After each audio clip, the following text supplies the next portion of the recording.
राम काज बिन कहाँ विश्राम। हनुमान जी सेवा में लगे और सेवा से अपनी दुकान चलाने का या अपना दूसरे कांटेक्ट करने का फायदा नहीं उठाया। बस सेवा के लिए तो हनुमान कितने ऊंचे हो गए। राम लक्ष्मण जानकी जय बोलो हनुमान की। सेवा तो सेवक को स्वामी से भी उन्नत कर सकती। रामकृष्ण की सेवा की नरेंद्र ने तो रामकृष्ण से भी नरेंद्र का नाम और आगे है, ज्यादा प्रसिद्ध है। हमने गुरु चरणों में सेवा की, सब्जी ले आते, बर्तन मांजते, हमने किसी को कभी शो नहीं किया और उसके बदले में डांटें भी पड़ जाती थी क्योंकि दूसरे लोगों को थोड़ा तकलीफ होती थी और गुरुजी को कुछ के कुछ रिपोर्ट करते थे।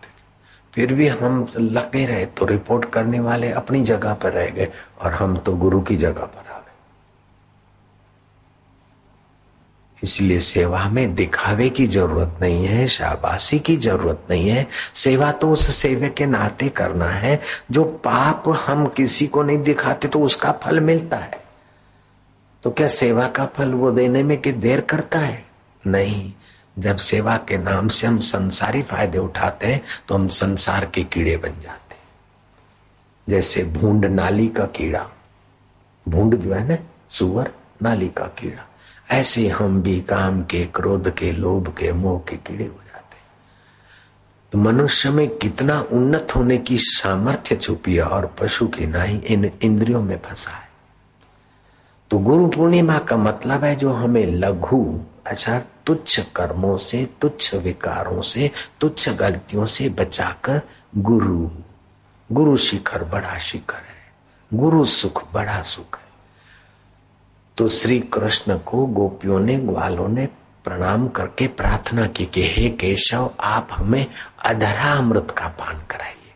धरती इति धरा, जो धरती का सुख है, जो धरती का सुख है वो सुख नहीं चाहिए हमें, तो अधरा अमृत चाहिए। कृष्ण ने कहा शरद पूनम की रात। बोले केशव कैसे पता चले? बोले मैं बंसी बजाऊंगा, जो अधिकारी होंगे उनको सुनाई पड़ेगा, जिन पर खास इनायत होगी वे ही बुलाए जाएंगे और उन्हीं को पिलाया जाएगा। और जब अंदर का सुख मिला ग्वाल गोपियों को, तो वो जहां रहे, नाचे कूदे, वो धरती की मिट्टी भी लोगों के ललाट पर लगती है और गोपी चंद अभी भी बिक रहा है। देश भर के नहीं, विदेश के भी भक्त, वो मिट्टी तो उठ गई, मिट्टी जिस मिट्टी को छुई वो भी खत्म हो गई, अभी भी वहां से गोपीचंद लोग ले जाते।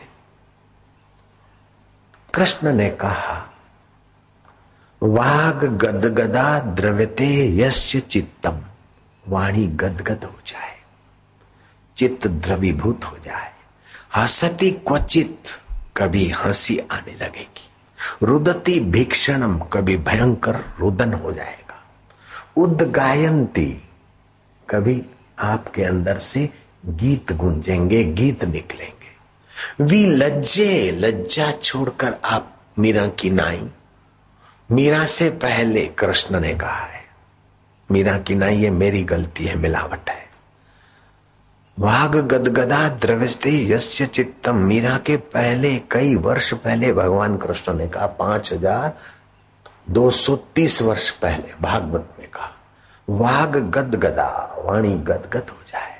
द्रव्यते यस्य चित्तम, चित्त द्रवित हो जाए। हसती क्वचित, कभी हंसी उभरे। रुदती भीक्षणम, कभी भयंकर रोदन आ जाए। उद्गायंती, कभी गुनगुनाने लग जाए। विलज्जे नृत्यंती च, कभी नाचने लग जाए। मद भक्ति युक्तो भुवनम पुनाति, ऐसा भक्ति युक्त मेरा भक्त भुवनों को पावन करता है। उसको छूकर जो हवाएं जाती वो दूसरों को पवित्र करती। तुम इतने ऊंचे उठ सकते और वाहवाही के लालच में, संसार के लालच में तुम इतने छोटे हो जाते हो, इतने नीचे गिर जाते हो कि खाना पीना यही साधन मिल गए और अंत में नरक की योनियों में जाना पड़े। तो उस सेवा को हम क्यों करने दे? सेवा के नाम से आपका पतन होता है तो मैं वो सेवा कराना मेरे लिए ठगी है, मेरे लिए पाप है। सेवा के नाम पर आपका पतन होता हो तो फिर वो सेवा मैं आपसे करवाऊं तो मैं भी ठगी कर रहा हूं। जयराम जी की दिल्ली वालों को या दुनिया वालों को खुश करना हो, कोई सेवा दे दो और उसके माइक पे बखान कर दो, आपको जितने करोड़ चाहिए इकट्ठे कर लो, लेकिन हमने कभी ऐसा नहीं किया। जयराम जी की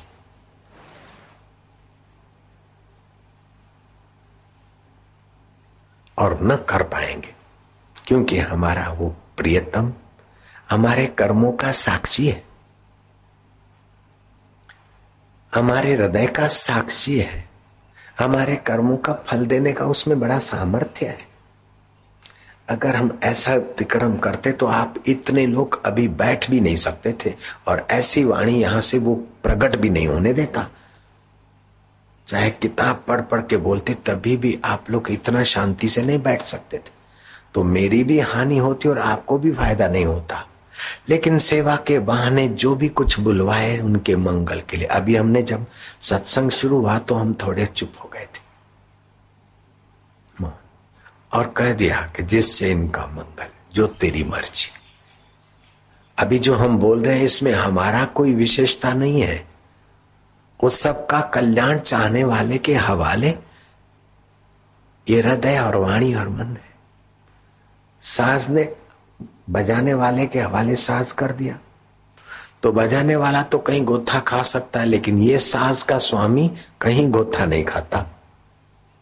नानक बोले सहज स्वभाव, संत की वाणी हो गई, रामकृष्ण की वाणी हो गई। भगवान के प्यारे ईमानदारी से सेवा करने वाले भगवान से मुक्ति भी नहीं चाहते।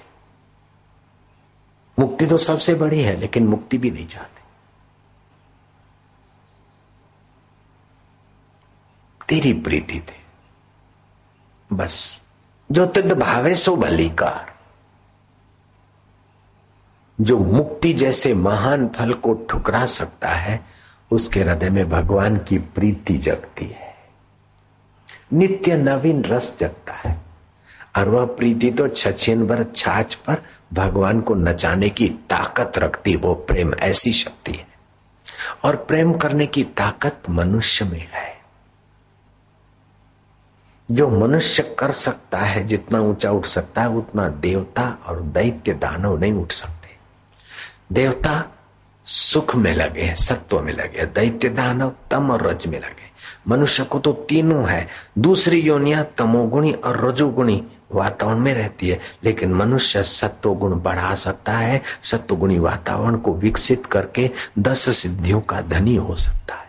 लेकिन सिद्धियां भी ईश्वर की सेवा में लग जाए, लोक संग्रह के लिए, लोक मांगल्य के लिए, मेरे को क्या करना उसका, ईश्वर की दी हुई है। सत्वगुण ईश्वर का है, तो ईश्वर के कार्य में लग जाए तो आप ईश्वरमय हो जाएंगे। आप अपना वजूद अलग कैसे रख सकते? बूंद कहे कि मैं देखो कितनी बड़ी हूं, तो तू कितनी बड़ी हो सकती है मौसी? लहर